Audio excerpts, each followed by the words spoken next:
Alô amigos, estamos de volta com o programa Ponto Net, sempre aqui, no nosso ambiente de sempre, o Box 21, vida de bar dos dois lados do balcão do meu amigo Fernando Soares Brandão. O Box 21 fica aqui na Carlos Foncoseres, número 304, e tem o melhor happy hour da cidade. Eu gosto muito do sanduíche a Box 21, sanduíche aberto a Box 21, e nessa época do ano, uma caipirinha. Ou um shopping vai bem, shopping bem geladinho aí, o Selmo traz na mesa aqui, pô, uma maravilha. Mas faça como eu, venha com o seu Designator Driver, eu venho com o meu, Roberto Aguiar, que daí não tem problema. Porque a combinação, aquela direção e bebida alcoólica não combina. E se você quer se divertir, não tem problema nenhum, quer tomar uma cervejinha, tomar um vinhozinho, um espumantezinho, não tem problema, só não misture com direção. Eu tenho o Roberto Aguiar, da Vídeo Agape, se eu não falo, depois ele corta, ele faz alguma armação aqui para cima de mim no programa. Tá aqui, Vídeo Agape, ele também é o Designator Driver que me leva e traz com toda a segurança. E você não tem o Designator Driver, não quer, o casal não quer tirar no para o ímpar, os amigos todos querem se divertir, nenhum quer ficar sem tomar o shopping, não tem problema, venha com o melhor motorista que tem na cidade, que é motorista de táxi. Liga, pega na sua casa, no seu serviço, traz aqui no box e depois o Fernando Brandão leva, liga para a operadora de teletaxi e ele vem aqui e leva na sua casa com toda a tranquilidade. E se você está na região do ônibus da Carris, o Balada Segura, também dá para andar no Balada, né? Vai tranquilo, pega o Balada, que circula por toda a região boêmia de Porto Alegre e larga você perto de casa. E, aliás, o ônibus Balada Segura, o Roberto Aguiar teve comigo fazendo uma matéria com o Carlos Alexandre, com a diretoria da Carris. É bem interessante que os trabalhadores da madrugada, que tinham dificuldade de se deslocar para ir para o centro, por exemplo, para pegar o seu ônibus, para ir para Gravataí, Viamão, Alvorada, agora pega o Balada Segura, passa na região boêmia, larga no centro, e daí na madrugada, 4h30, 5 horas da manhã, está largando no centro, o pessoal está indo para casa com toda a segurança.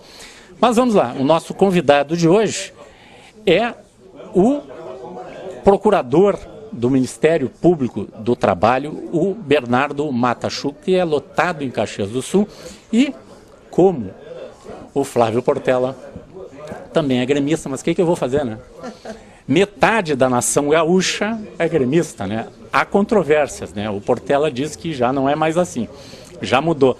Mas o Portela andou fazendo um assédio aí, né? E conseguiu pelo menos mais um gremista ele conseguiu, né? Convenceu o filho dele, né? O pequenininho que já estava vindo pro lado dos colorados lá, ele já fez uma carteirinha lá da Arena, foi isso, né? Já está com carteirinha do Grêmio, os dois filhos, né? A menina e o menino já estão com carteirinha do Grêmio. É assim que começa a brincadeira. É assim que é bacana, né, o Bernardo, essa brincadeira saudável que nós temos aí do futebol. Mas o Bernardo, falando de futebol, depois eu quero falar de uma cartilha que tu escrevesse também há um tempo atrás, a cartilha do trabalhador, mas vamos falar do Romário, né? Estamos falando de futebol, vamos falar do Romário.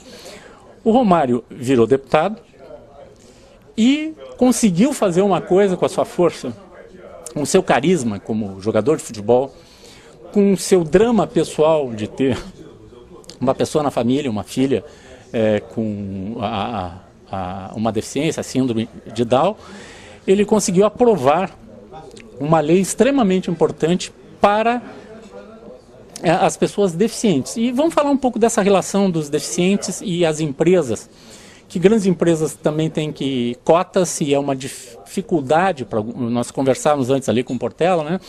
Que para algumas empresas grandes é difícil conseguir, não consegue preencher as cotas de vagas abertas para deficientes. E, por outro lado, também as empresas não estão preparadas para receber. Pô, tu tem um cego, que comentavas aí de um colega que é assessor de imprensa, que é um excelente jornalista, que digita rapidamente, faz os textos rapidamente, mas tem empresas que não estão preparadas para receber esse tipo de trabalhador com toda a eficiência, e até eles se superam muitas vezes as pessoas consideradas normais. Então, Bernardo, vamos falar dessa lei do Romário.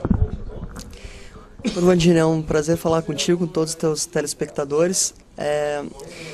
De fato, o Romário, na sua atuação política, tem nos surpreendido bastante e positivamente, porque, como tu bem referiste, com esse carisma que ele possui junto à população brasileira e junto à Câmara dos Deputados, ele fez o lobby necessário para que essa lei, que era uma lei que há muito tempo o MPT batalhava por ser aprovada, tenha sido editada agora em agosto de 2011, ano passado, portanto.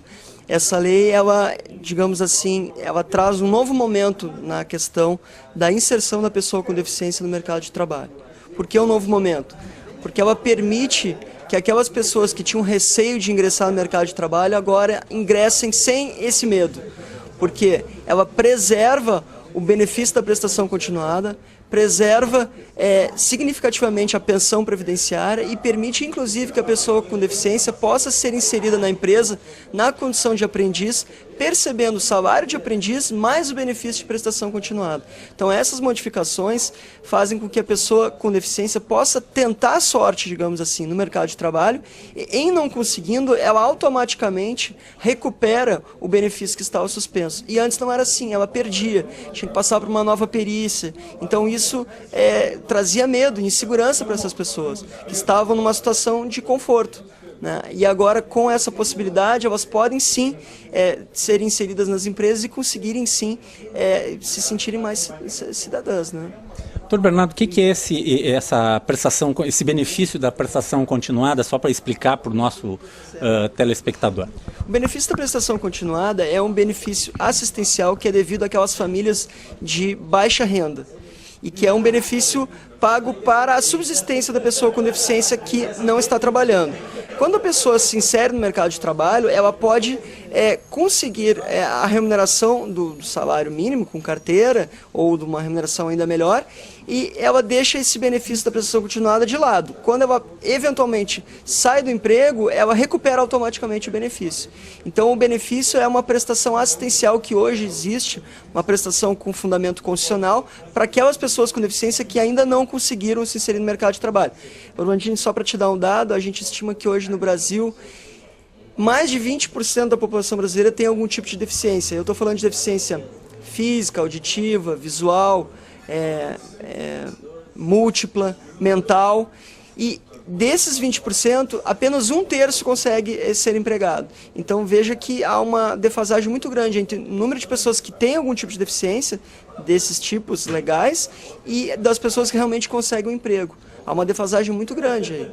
Os problemas são vários, na questão do preenchimento das cotas, que tu já alertaste no início. Quer dizer, esse pode ser um dos motivos que leva o medo de perder o benefício público e ter que ter todo um trabalho para recuperar isso se a pessoa perde o emprego formal com carteira assinada, e isso deixa de existir agora. Exatamente. Desde agosto do ano passado e depois com a edição do decreto que veio logo a seguir, essa questão ficou pacificada. A pessoa com deficiência não mais perde o benefício. Então ela pode se aventurar no mercado de trabalho, dar um voo maior rumo à sua inserção social, ganhar muito mais do que o benefício, que é um salário mínimo. É um salário mínimo o benefício, é um valor diminuto, mínimo, E aí, se ela eventualmente depois perder o emprego, ela recupera automaticamente o benefício. Então esse receio que antes existia e que era um entrave muito grande já não existe mais. O estímulo legal hoje existe. A pessoa com deficiência hoje pode sim se aventurar no mercado de trabalho.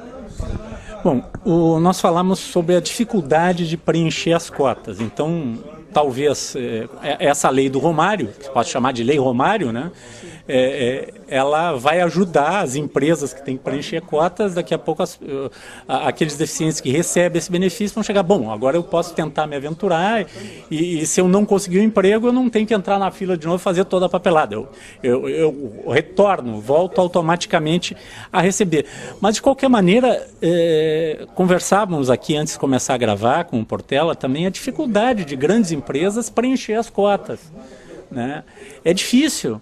Eu conheço alguns veículos de comunicação, seguido está botando anúncio lá, vários veículos, vocês percebem, contratamos deficientes, e não conseguem.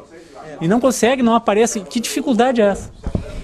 Landini, em primeiro lugar, é importante esclarecer para os teus telespectadores que toda empresa com 100 ou mais empregados, ela tem que cumprir uma cota um percentual X, que varia de 2% a 5%, de pessoas com deficiência. Então, se a empresa tem mais de 1.000 empregados, o percentual é alto, é de 5% do total de empregados. Se a empresa tem de 100 a 200, o percentual é de 2%. Então, tem uma variação legal, mas existe um percentual que tem que ser cumprido. Então, existe a necessidade legal da empresa cumprir essa cota. O que tem acontecido é que as empresas estão se apegando na necessidade formal, legal, que é por nós, Ministério Público do Trabalho, cobrada, e muitas vezes não estão entendendo a responsabilidade social e não estão fazendo, muitas vezes, até um anúncio de forma correta. Eu já peguei muitos casos em que o anúncio ele já vem de uma forma restritiva. Por exemplo, contrata-se pessoa com deficiência física.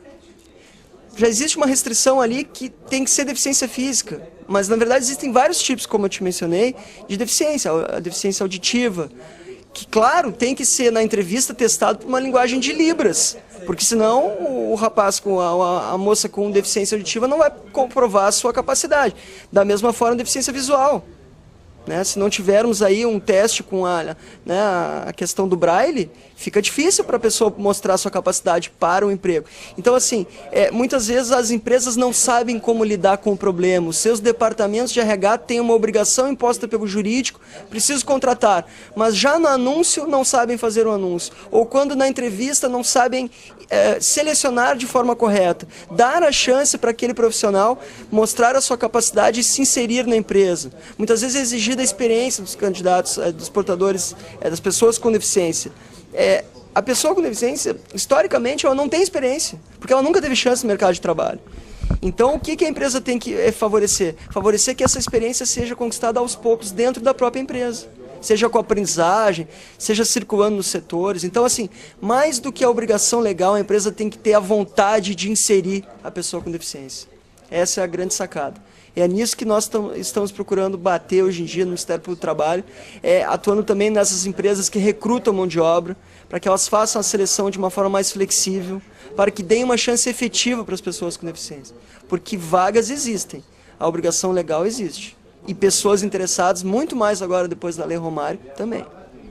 Bom, nós vamos a um rápido intervalo, depois voltamos com o Dr. Bernardo para a gente conversar um pouco como as empresas podem se preparar melhor para receber, e isso que pode chegar numa empresa com 1.000 empregados, ela tem que ter 50 pessoas com algum tipo de deficiência, mas ela tem que receber as pessoas bem e receber a contrapartida do trabalho, e que essa gente, eu vou dizer, eu conheço vários deficientes, eu trabalhei, por exemplo, com um programador que era cego e ele superava em muito seus colegas em memória, velocidade de raciocínio e lógica. Pô, olha, eu vou dizer, surpreende quem já trabalhou com algum tipo de deficiente, de qualquer tipo de deficiência, sabe que eles se superam e muitas vezes ganham na produtividade com colegas ditos normais. Nós vamos a um rápido intervalo e já voltamos. Esse é o Ponto.net.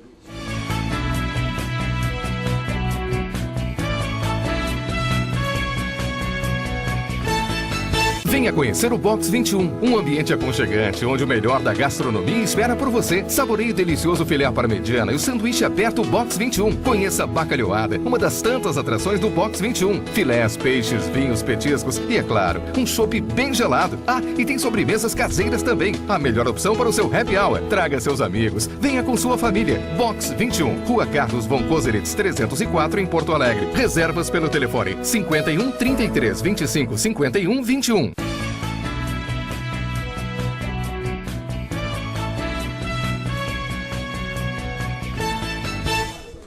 Voltamos com o programa .net, estamos conversando com o procurador do trabalho, Bernardo Matachu, que é lotado em Caxias do Sul, está vindo aqui no programa .net, juntamente com o meu amigo Flávio Portela, que nos traz mais um tema interessante nessa área de trabalho, nessa área das relações de trabalho. Nós estamos falando da questão das cotas dos deficientes, que são obrigatórias de 2% a 5%, dependendo do tamanho da empresa.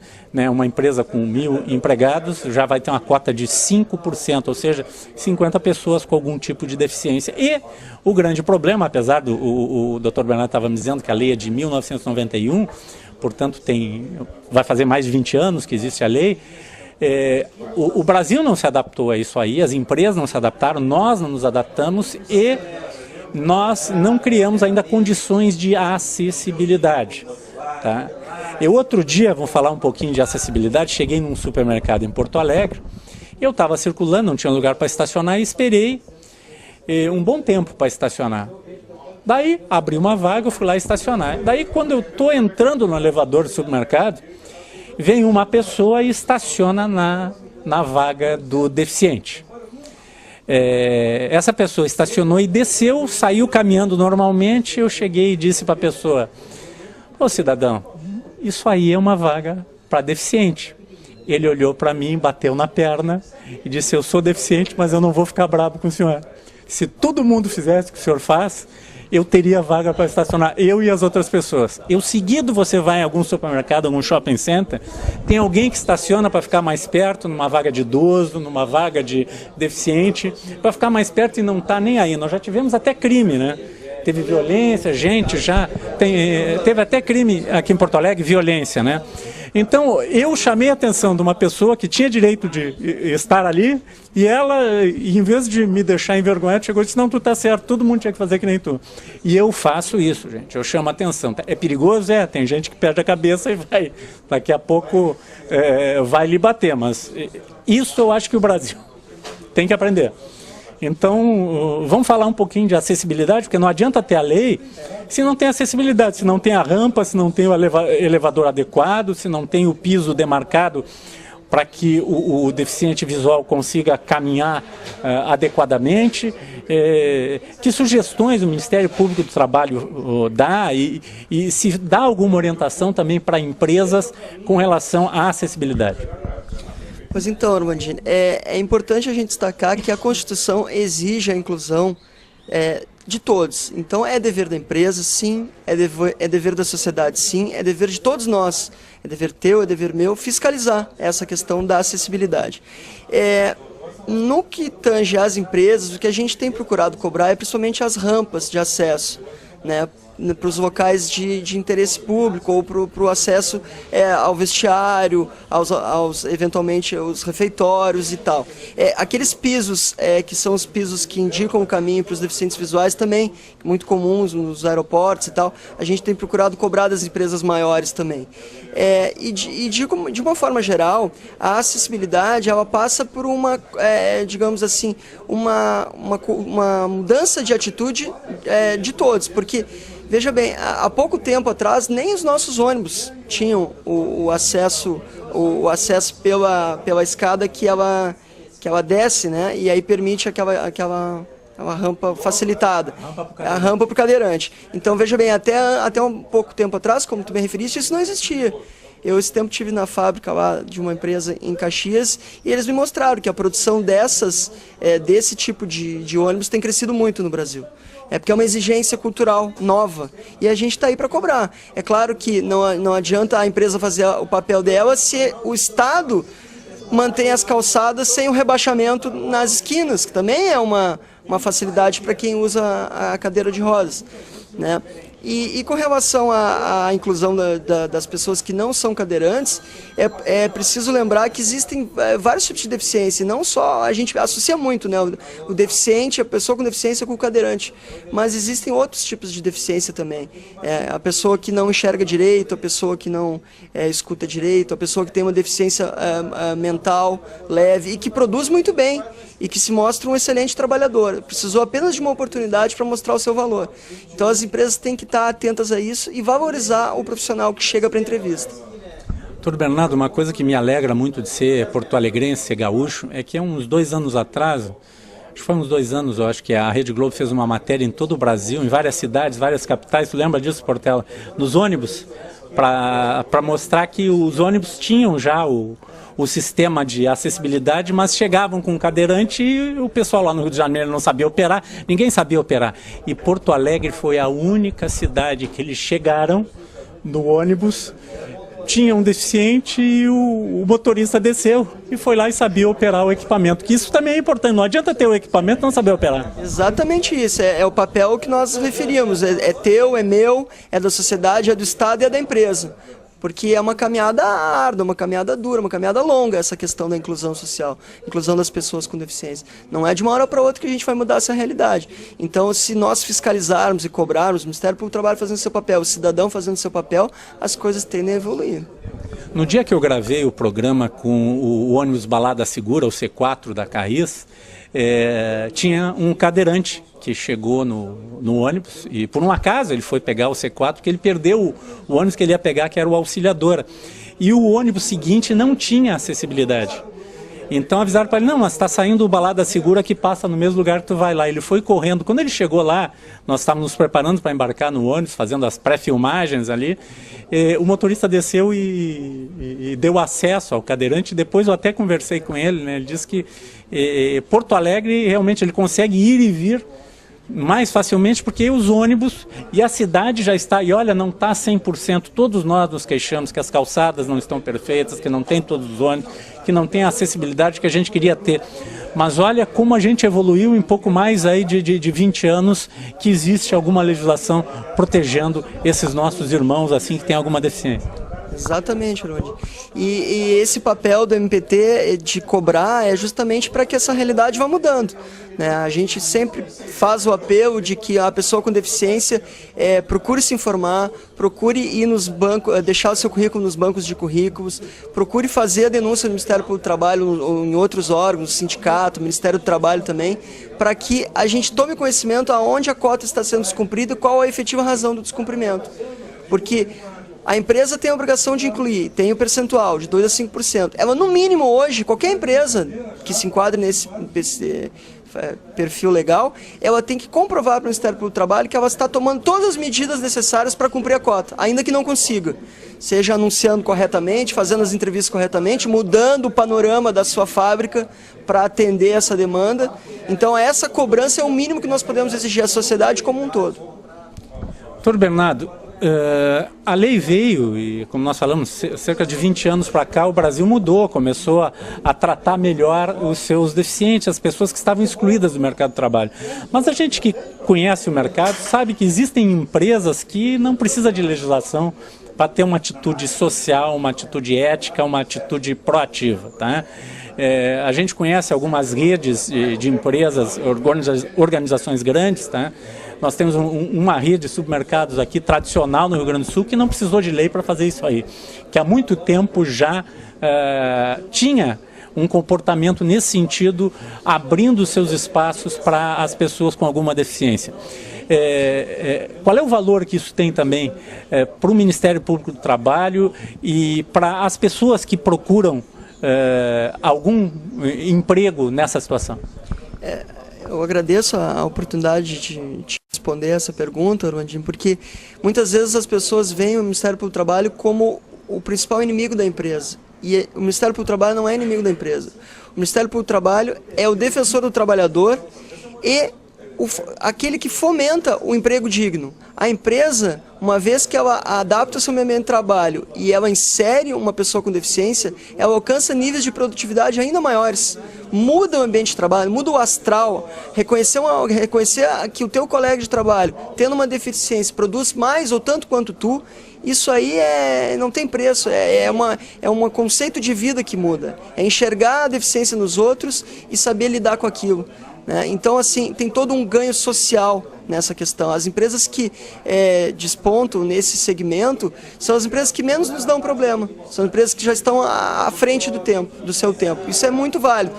Quanto mais nós pudermos fomentar o emprego digno, melhor. O Ministério do Trabalho não tem interesse nenhum em prejudicar as empresas, e sim fomentar o emprego digno. Digno, leia-se, um emprego numa sociedade fraterna, uma sociedade sem preconceitos, que possa incluir trabalhadores de todas as raças, de todos os credos, com ou sem deficiência.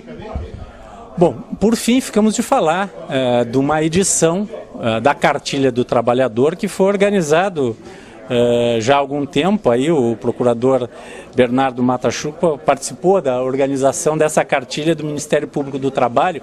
Eu vou te mostrar aqui, o Roberto Aguiar, tu vais botar aí na telinha. Vamos falar um pouquinho dessa cartilha e onde pode ser obtida, né? Rondine, essa cartilha é bom registrar, ela teve início numa parceria com um colega procurador, Dr. Ellison, lá no Acre, onde eu estive lotado há 4 anos atrás, e a gente viu a necessidade que tinha o cidadão acreano de conhecer os seus direitos. Então a gente bolou, a partir de condenações de empresas, a confecção dessa cartilha, que funciona como uma espécie de, até te peço licença aqui para mostrar, uma espécie de guia de bolso. É um guia do tamanho praticamente de uma CTPS, que permite ao trabalhador conferir se aquilo que foi dito pelo patrão condiz com a realidade do que é devido para ele. Então aqui tem a orientação sobre os direitos do trabalhador, os deveres do patrão e também o que o Ministério Público do Trabalho faz. Quando que o Ministério do Trabalho atua, quando o Ministério Público do Trabalho não atua. Então esse guia de direitos foi trazido para o Rio Grande do Sul, eu lancei depois em Passo Fundo também com oriundo de verbas de condenações de empresas públicas e privadas, e nós ainda temos muitos exemplares. Em Caxias do Sul eu acredito que temos bastante ainda, e aqui na sede, na Ramiro Barcelos 104, também temos muitos exemplares ainda. Eu costumo distribuir em audiência para aqueles trabalhadores que a gente percebe que tem maior dificuldade de conhecer os seus direitos. Então a gente costuma distribuir para que fiquem melhor orientados. Dá para baixar lá no site. O Portela está informando que dá para baixar no site, então nós vamos botar aqui, ó. O Roberto Aguiar está botando o site do Ministério Público do Trabalho, já o link aí que o Portela está nos fornecendo para baixar esta cartilha, e aqui em Porto Alegre também o endereço e o telefone do Ministério Público do Trabalho aqui em Porto Alegre, que o Flávio Portela está nos passando. Procurador Bernardo, quero agradecer a sua participação aqui no programa .net, a gente sempre dando alguma informação, né? Porque é importante essas ações do poder público de orientação ao trabalhador e de orientação também à população no geral, né, para saber o que deve ser feito com relação a essas relações de trabalho e aos direitos e deveres do trabalhador. Rondine, muito obrigado, foi um prazer te conhecer, prazer dar essas dicas aí para os teus telespectadores, e sempre que precisar o Ministério Público do Trabalho está à disposição para denúncias, para inspeções e para o que for necessário. Perfeito, muito obrigado, procurador, obrigado mais uma vez ao colega e amigo Flávio Portela. Este é o Ponto.net.